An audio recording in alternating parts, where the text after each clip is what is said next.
This movie is for my fellow gardeners rather than knitters, but as usual, Jack came to the rescue when I messed up. This year I started using Blumat waterers in the garden. It's a variation on the ancient technique of using ollas to slowly release water. This end goes in a jug of water.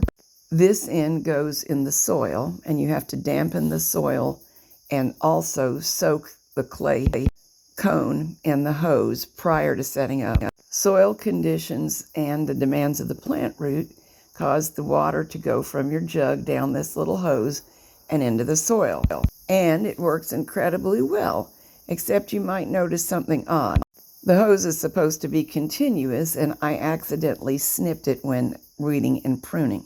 The pink is shrink wrap, which was a first attempt at a repair that actually did work, but it didn't adhere well to the hose and it kept coming apart.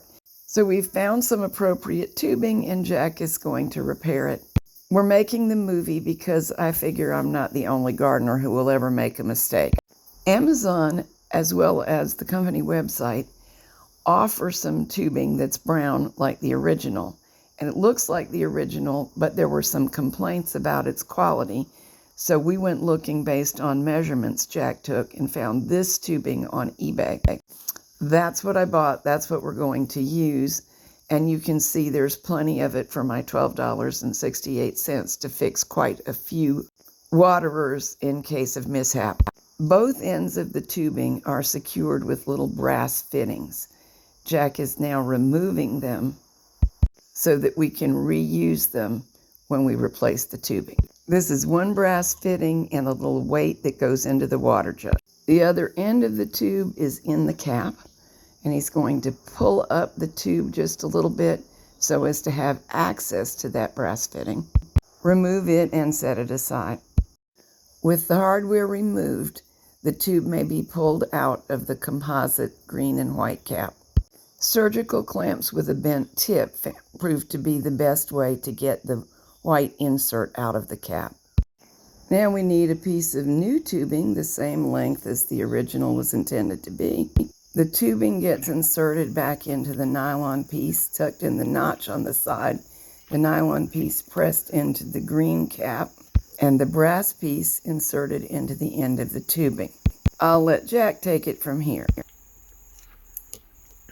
To reload this, I've inserted the brass fitting, and all I'm doing is pressing down on the fitting and pulling up on the pipe because it needs to be flush with the cap.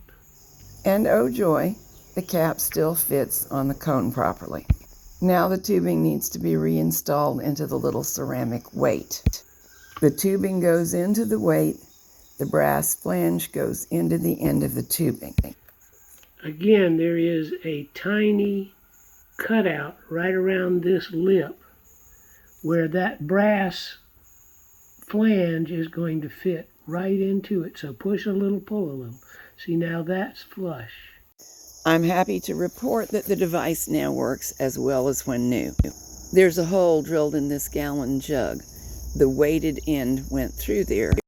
Water level was originally up to the hole, but 3 days later it has dropped considerably.